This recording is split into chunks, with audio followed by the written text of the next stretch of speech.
ഇപ്പി മേഘയും കഴിച്ചു മടുത്തപ്പോൾ അടുത്തതായി കിട്ടിയ ഒരു അടാറ് സാധനമാണ് മക്കളെ സ്ക്വിഡ് ഗെയിം 2ൻ്റെ ഒരു കൊറിയൻ റാമൻ. ഞാൻ സ്ക്വിഡ് ഗെയിം 3 വരെ കണ്ടു കേട്ടോ. അത് പൊട്ടിച്ചപ്പോൾ എനിക്ക് കിട്ടിയ രണ്ടൊരു പാക്കാണ്. ഒരു സീസണിങ്ങും ഒരു വെജീസും പിന്നെ നമ്മളുടെ ഒരു ന്യൂഡിൽസ് പാക്കും. പിന്നെ ഞാൻ ഒട്ടും താമസിച്ചില്ല, ചീഞ്ചട്ടിയിൽ വെള്ളമെടുത്തു, തിളപ്പിച്ചു, നമ്മളുടെ ആ ന്യൂഡിൽസ് അതിലേക്ക് ഇട്ടു കേട്ടോ. അത് ഒത്തിരി തിളച്ച് വന്നപ്പോൾ അതിലേക്ക് നമ്മളുടെ വെജീസും കൂടെ ആഡ് ചെയ്തു. കണ്ടില്ലേ തിളയ്ക്കണ തിളതിളപ്പ്.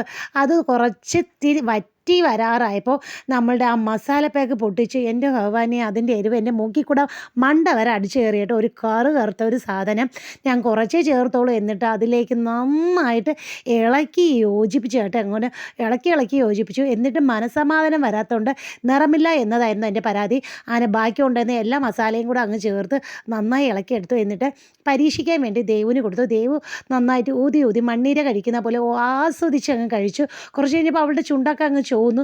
എന്നിട്ട് ചിരിക്കണോ കരയണോ അതോ എന്നെ വല്ലതും പറയണോ എന്ന അവസ്ഥയിലായിരുന്നു അവൾ.